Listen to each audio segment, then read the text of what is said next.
Well, welcome back everybody to Ohio State. Today we're going to check out something different. My boy Brad sent me a box and it had 3 knives in it, and he said specifically they're knives that I wouldn't normally pick out, which is really fun to do. You know, I definitely don't want to go spending my money on a knife that I normally wouldn't pick out and then I almost immediately hate it. But that's one thing that's great about this knife community, is that we just sort of, we can pass around knives and get used to them and see if we like them, if we don't. And it's not that I mind spending the money on a knife, but I hate spending the money on a knife that I don't like. It drives me insane just to get a knife, mess with it for a minute, and then I want to get rid of it already. That drives me insane. So checking out knives like this, I think, are super cool. So this one is the Spyderco Caribbean or Caribbean. Apparently depends on what side of Ohio you're on is how to pronounce that one. But it's normally $190. Now, I'm going to say this, the kind of downside to this guy is it's not a new model. It is available in some of the other configurations, but this specific blade style is kind of hard to come by. eBay is about the only place I've seen these available really at all. By all means, go check them out though as well. And even though they're not readily available, it's still something that I like talking about knives in general, but I like talking about knives that are just interesting and different. Because maybe you find them, maybe you find somebody that's wanting to get rid of one and you can make a trade for them. Again, one of the wonderful things about our community. Or, such as myself, that I go to all these different knife shows, gun shows, things like that, and I just find some random little knives sometimes. Maybe I'll find this one on a table somewhere, I don't know. So anyways, this guy's about $190, right? Again, eBay is about the only place I can see it.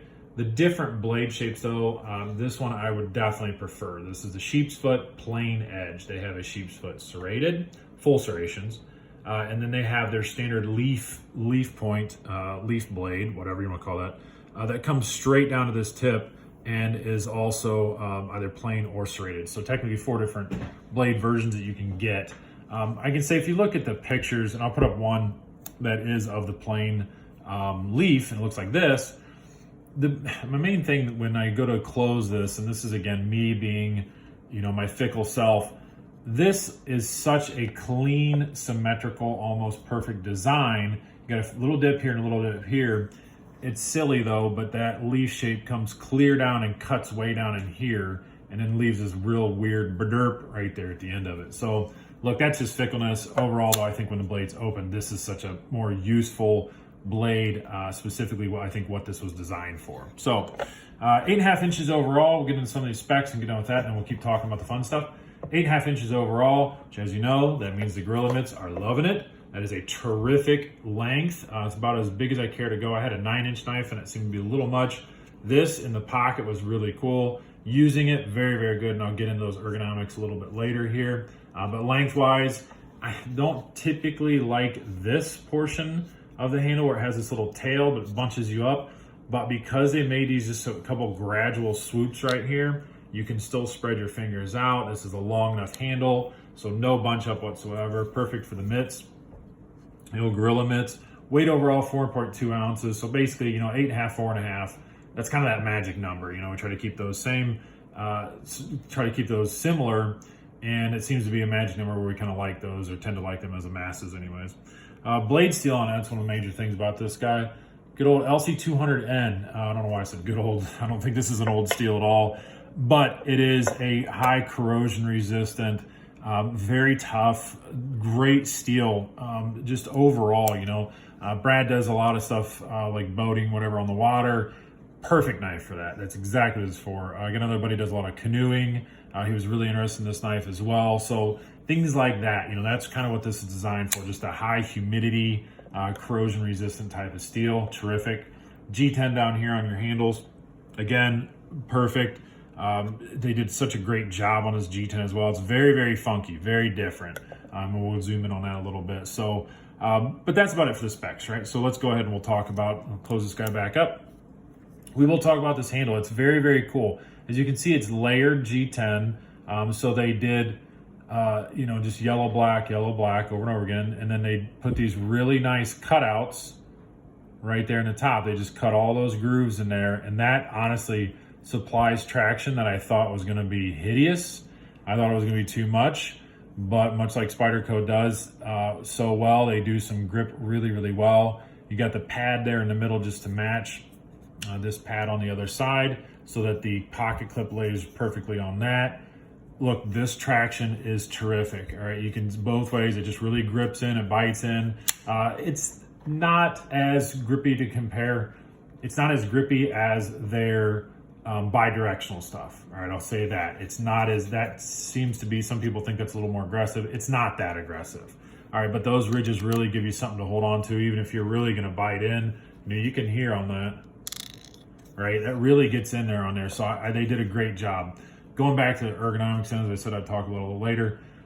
I thought that those ridges were going to supply a little bit of issue. None. It's perfect. It melts in your hand. The way that this whole handle just tapers back and then this tapers off nicely, as I've already said, your hand just melts right into this thing. There's no contouring at all, but the edges are nice.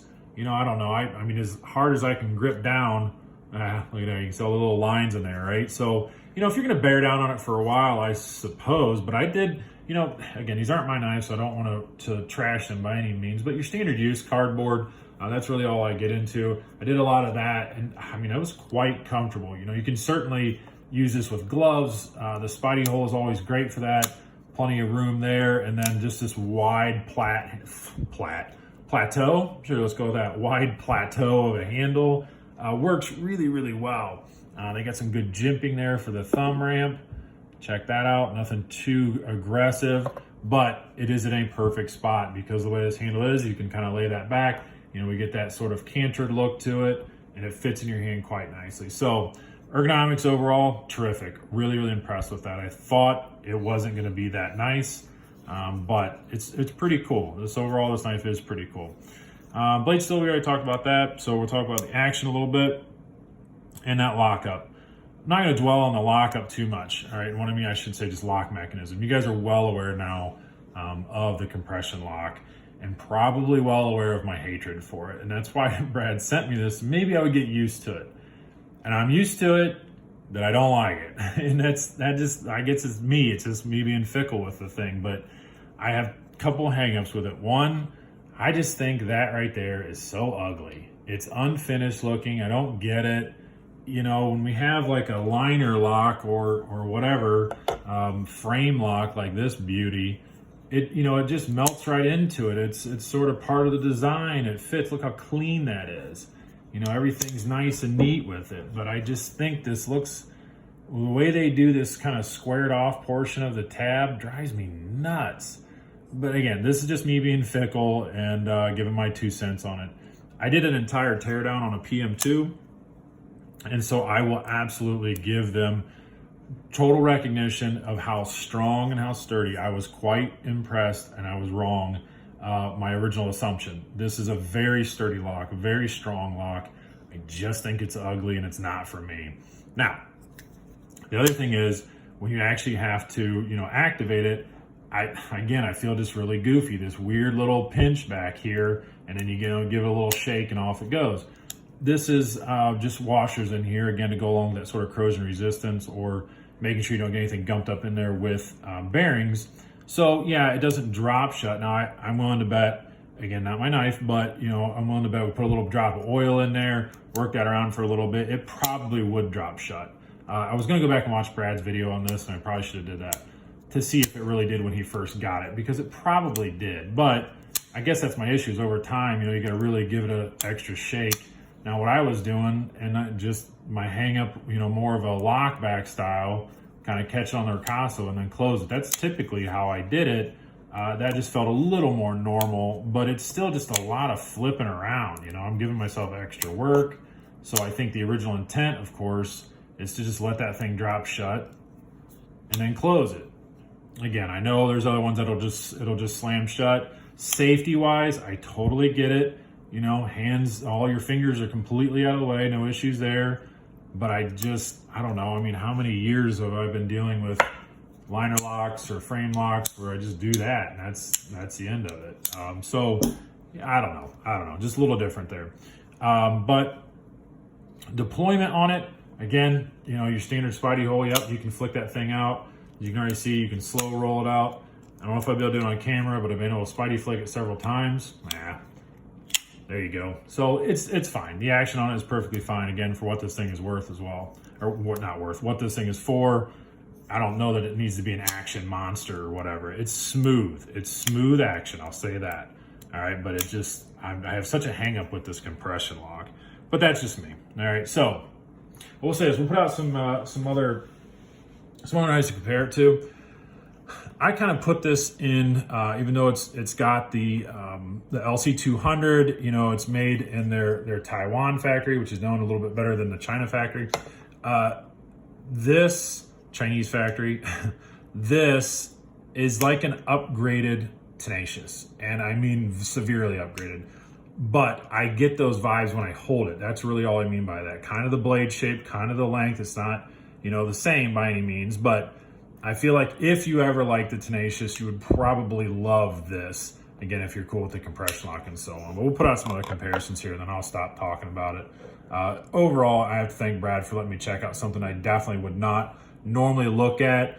On paper, this thing is just everything I wouldn't go for, but that doesn't mean you wouldn't like it. So I like talking about that type of stuff. So there's your American Lawman as a comparison. I'll put up the old tiny Recon 1. You can tell that's quite a bit bigger than that. Let's get out my boy, the Civivi Riffle. Would you believe I tried to get rid of this the other day? I still might. I don't know. I've kind of moved past it. It's a cool knife, but there's a good comparison of that. And then I'll bring out our little boy, little feller. He's dirty. Sorry. That's the Elementum. So there you go. A little bit of comparison size-wise. Again, look, overall, I love talking about, you know, the differences in knives, the different features and all that stuff like that, and looking at knives that I wouldn't normally look at. Because again, you know, we're just here to talk about knives in general. So just because I wouldn't necessarily buy this doesn't mean you would. So again, go look on eBay and see if you can find it if you're really interested. Other than that, everybody take care and have a great day.